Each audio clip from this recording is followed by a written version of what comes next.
15,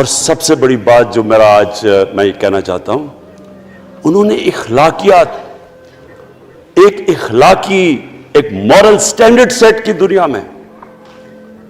جب مسلمان گئے انڈونیشیا اور ملیشیا، وہاں تو کوئی مسلمان کی فوج نہیں گئی، وہاں تو کوئی تلواروں سے نہیں فتح کیا. مسلمان تاجروں کا وہاں کردار دیکھ کے لوگ حیران ہو گئے کہ یہ کون لوگ آئے ہیں جو بالکل ان کی مورالٹی ایسی، نہ وہ کوئی دغا بازی کرتے تھے، نہ وہ کوئی دھوکہ دیتے تھے، اپنی زبان پہ کھڑے ہو جاتے تھے. لوگ ان سے امپریس ہو گئے کہ کون سی قوم ہے. دیکھیں اسلام ایک، ہم غلط فہمی میں ہیں، یہ سمجھتا ہے کہ جی تلوار سے اسلام پھیلا تھا. اسلام پھیلا تھا کہ وہ ایک انسان کے کیریکٹر کو ریفارم کرنے آیا تھا. ہم جب اللہ سے مانگتے ہیں، ہم نماز میں ایک ہی چیز مانگتے ہیں کہ اللہ ان کے راستے پہ لگا جن کے تو نے نعمتیں بخشی، ان کے نہیں جو غلط تباہی کے راستے پہ چلے گئے. صرف نماز میں ہم یہ چیز مانگتے ہیں، ہر روز ہم پڑھ کے یہ مانگتے ہیں. یہ دو راستے ہیں، ایک ہے تباہی کا راستہ، ایک ہے عظمت کا راستہ. نعمتیں کس کو بخشی؟ اللہ کے پیغمبروں کو. اور جو دنیا کا سب سے عظیم انسان، جو دنیا کا سب سے عظیم لیڈر، جس کو اللہ نے سب سے زیادہ نعمتیں بخشی، ہمارے نبی صلی اللہ علیہ وسلم، نہ کبھی اس طرح کا انسان آیا ہے نہ کبھی آ سکتا ہے. تو ہمیں راستہ بتایا کہ ایک ان کا راستہ ہے اور ایک دوسرا راستہ ہے، تباہی کا راستہ ہے. اور وہ جو ان کے راستے پہ چلتا گیا وہ ایک عظیم انسان بنتا گیا. ایک کتاب ہے، میں اپنے لوگوں کو ریکمینڈ بھی کرتا ہوں کہ دی عرب کانکویسٹ، وہ پڑھنے والی کتاب ہے. اس میں بتاتے ہیں کہ جب مسلمان ایک دم دیکھتے دیکھتے دنیا میں پھیل گئے تو کوئی ایک آدمی نہیں تھا. ایک تو بڑے عظیم سپہ سالار تھا خالد بن ولید، لیکن وہ جو بھی بنتا تھا وہ جنرل عظیم بن جاتا تھا. وہ اس کتاب کے اندر لکھی انگریز نے ہے. وہ کہتے ہیں اس کی کوئی ایکسپلینیشن نہیں ہے کہ یہ کیسے ساری دنیا پہ چھا گئے. نہ ان کے پاس کوئی لیٹسٹ ویپنز تھے، ایک طرف رومنز تھے، دوسری طرف پرشینز تھے، وہ تو سپر پاورز تھے، ہتھیار تو ان کے پاس تھے. نہ ان کے پاس ہتھیار، نمبرز میں بھی وہ زیادہ تھے، ان کی فوجیں بھی زیادہ تھیں، لیکن وہ ساری دنیا پہ پھیل گئے اور ایک ایسا سویلائزیشن بنا کہ زیادہ تر تو مسلمان نہیں تھے، وہ بھی ان کو مانتے تھے، کیونکہ ان کی اخلاقیات، ان کا عدل اور انصاف کا نظام، ان کا کیریکٹر، اس کی وجہ سے لوگ آئے ہیں. یہاں جو ہندوستان میں اسلام پھیلا ہے، یہ ہمارے جو بڑے بڑے بزرگ تھے، داتا صاحب، بلے شاہ، نظام الدین اولیاء اور بابا فرید، یہ لوگ تھے. ان کو لوگ دیکھ کے، ان کے کردار سے، ان کے انٹلیکٹ، انسانیت سے لوگ مسلمان ہوئے. تو ہم آج، میں جو یہ سینٹ الیکشن ہوا ہے، میں اپنی قوم کو یہاں، یعنی مجھے شرمندگی ہوتی ہے اسپیکر صاحب کہ ہم وہ خواب اور کدھر بکرا منڈی بنی ہوئی ہے ایک لوگوں کو خریدنے کے لیے سب کے سامنے. یعنی ہمیں ایک مہینے سے پتا تھا کہ پیسہ جمع کیا جا رہا ہے اس سینٹ الیکشن میں. اور مجھے حیرت ہوئی کہ الیکشن کمیشن کہتا ہے کہ جی یہ تو پتہ نہیں کوئی ہم آزاد انسٹیٹیوشن ہے یا میں ان کی کوئی آزادی کے اوپر لے رہا تھا، یا جی بڑا زبردست الیکشن. اچھا کہتے جی بڑا اچھا الیکشن کروایا ہے. یہ مجھے اور اس سے تو مجھے اور صدمہ ہوا ہے کہ اگر یہ الیکشن اچھا آپ نے کروایا ہے تو پتہ نہیں برا الیکشن کیا ہوتا ہے.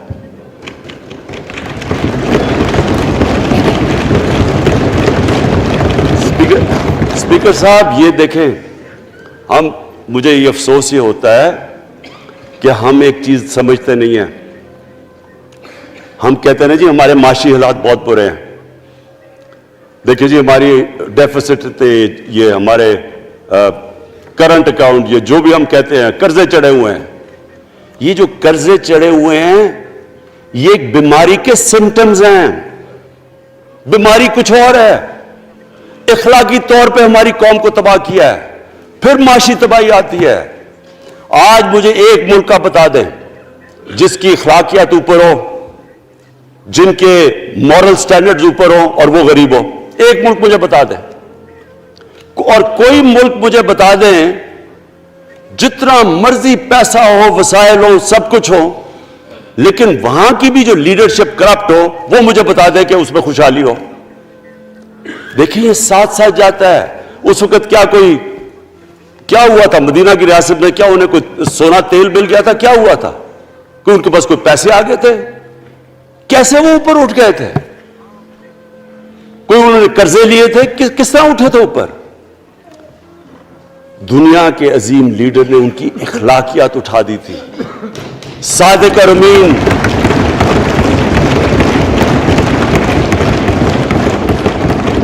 ایک قوم, انہوں نے ہمیں بتایا. ہمیں قرآن میں اللہ حکم کرتا ہے کہ ان کی سنت پہ چلو.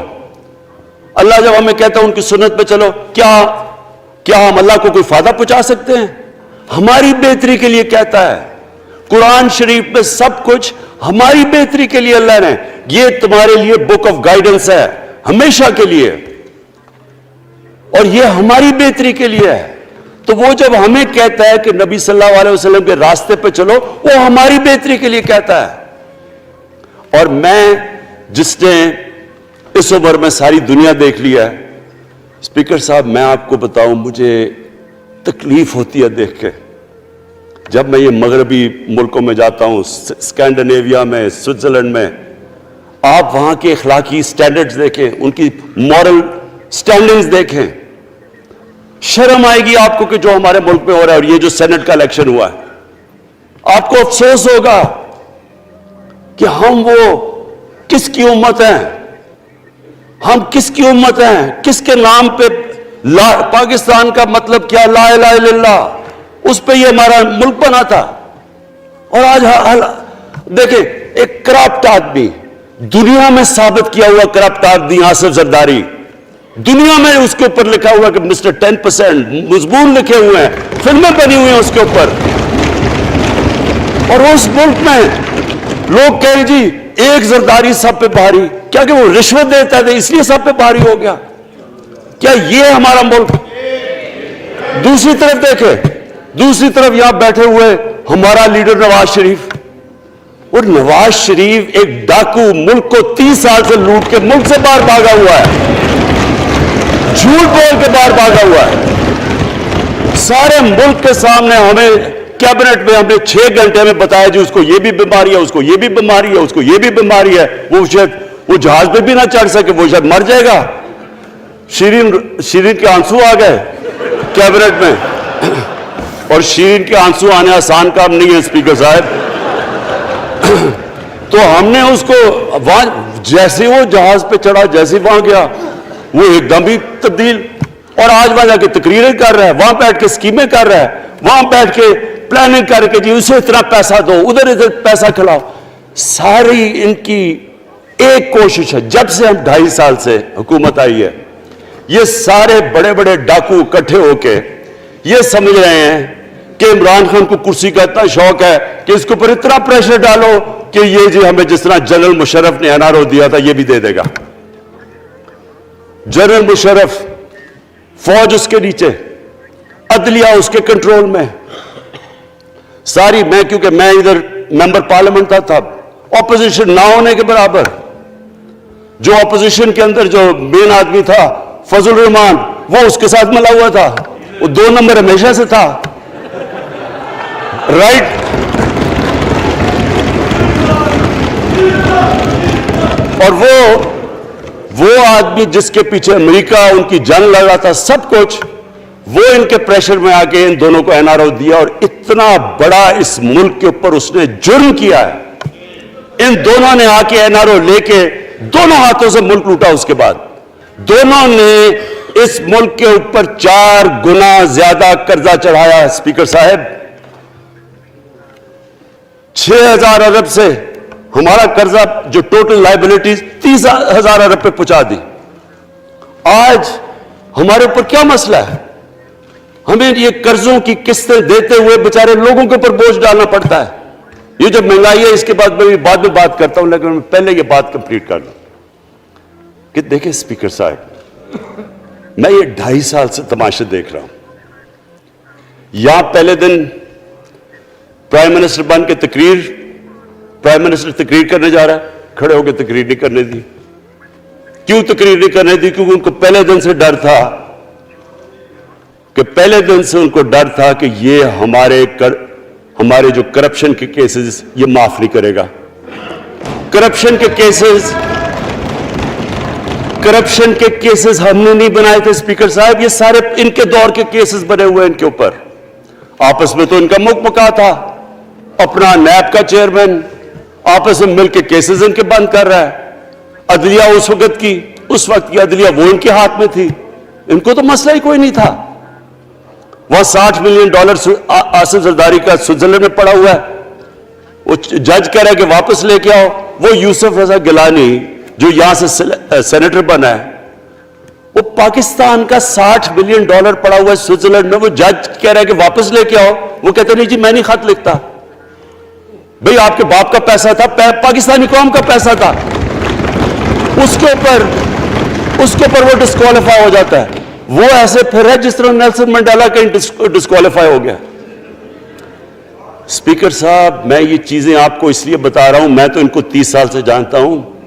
دیکھیں جب تک ہم اس ملک میں اپنی اخلاقیات ٹھیک نہیں کریں گے، مورل سٹینڈرڈز ٹھیک نہیں کریں گے، جب اس طرح کے الیکشن ہوں گے کہ کھل کے پیسہ چل رہا ہے اور ہم کہیں گے نہیں جی وہ پٹواری کیوں پیسے لیتا ہے، تو وہ تھانے دار کیوں پیسے لیتا ہے، وہ سرکاری نوکر، وہ تو بیچارہ جو نچلا طبقہ ہے وہ تو واقعی جس طرح شیخ رشید نے کہا ہے مہنگائی جو بڑی ہے بیچارے لوگوں کی تنخواہ میں گزارا نہیں ہو رہا. ان کو ہم کہہ رہے ہیں کہ آپ بالکل ایماندار بنے. اور یہ جن کا اتنا ان کے پاس پیسہ ہے اسپیکر صاحب، میں آپ کو یقین سے کہتا ہوں ان کو خود نہیں پتا کہ ان کا کتنا پیسہ باہر پڑا ہے. اتنا 30 سال سے چوری کر رہے ہیں یہ پیسہ، اور 30 سال سے پیسہ چوری کر کے اب ان کی کوشش یہ ہے کہ عمران خان کے اوپر پریشر ڈالو سارے چور مل کے کہ جی کبھی ہم گورنمنٹ گرا دیں گے، کبھی ہم وہ نکلاتے ہیں. آپ سوچیں فیٹف کے اوپر، اب فیٹف ہماری وجہ سے تو نہیں فیٹف پہ ہم گرے لسٹ میں آئے، یہ تو نون لیگ کے دور میں گرے لسٹ میں آئے ہیں. اب اگر فیٹف کی بلیک لسٹ میں پاکستان جاتا ہے تو یہاں سب کو پتا ہے کہ سینکشنز لگ جائیں گی. تو آگے مشکل سے ہم نے اکانومی کو سٹیبلائز کیا، مشکل سے. اگر بلیک لسٹ میں جاتا ہے تو اکانومی سیدھی نیچے. آج جو لوگوں کو مشکل پڑی ہوئی ہے اور مشکل پڑی ہوئی ہے ہمارے لوگوں کو مہنگائی کی، اس کی وجہ یہ ہے کہ ہمارا روپیہ جو تھا تقریباً 107 روپے کا آج 160 روپے کا. تو جب روپیہ گرتا ہے تو ساری چیزیں باہر سے مہنگی ہو جاتی ہیں، پٹرول، ڈیزل، بجلی. اب بجلی کی آدھی بجلی ان سے باقی ڈالر کانٹریکٹس کے اوپر بجلی کے کانٹریکٹ سائن کیے ہوئے ہیں، وہ سب کچھ باہر سے. دالیں مہنگی، جو چیز باہر سے امپورٹ کرتے ہیں، گھی مہنگا، ساری چیزیں مہنگی ہو جاتی ہیں. تو یہ سوچ لیں کہ اگر ہمارے اوپر سینکشنز لگ جائیں، اگر ہمارے اوپر فیٹف کی سینکشنز لگ جاتی تو یہ تو آپ تو سوچ ہی نہیں سکتے کہ یہ ملک میں کیا حال ہونا تھا. تو ہم اپنے ملک کے لیے فیٹف کی ریکوائرمنٹ پہ لیجسلیشن کروا رہے ہیں، اور انہوں نے جناب اتنا بڑا وہ ذرا پکڑا، اتنا بڑا وہ لا دیا جی، اتنا بڑا جی، یہ 34 شکیں چینج کر دیں نیب میں. اب نیب کا فیٹف سے کیا تعلق ہے؟ انہوں نے سمجھا کیا عمران خان قابو آ گیا، اب تو یہ ڈر کے فیٹف کی بلیک لسٹ سے اب تو جناب ہمیں یہ 34 شکیں سائن کر کے تو نیب کو ختم کر دے گا.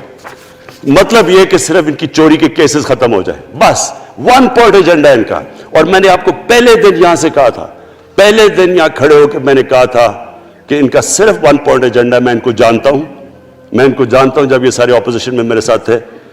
ان کا صرف ایک خوف ہے کہ یہ NRO نہیں دے گا، لہٰذا اس کو اتنا بلیک میل کرو. اور اب فیٹف کے اوپر تو یہ پھنس گیا ہے تو اب اس سے لے لو، اس سے کنسیشن لے لو تاکہ نیب ختم ہو جائے. اب سوچیں کیا ان کو ملک کا فکر ہے؟ کیا ان کو نہیں پتا تھا کہ کیا ہونا ہے اگر فیٹف کی بلیک لسٹ پہ چلے جاتے ہیں؟ اس کے بعد انہوں نے جلسے کرنے کی کوشش کی،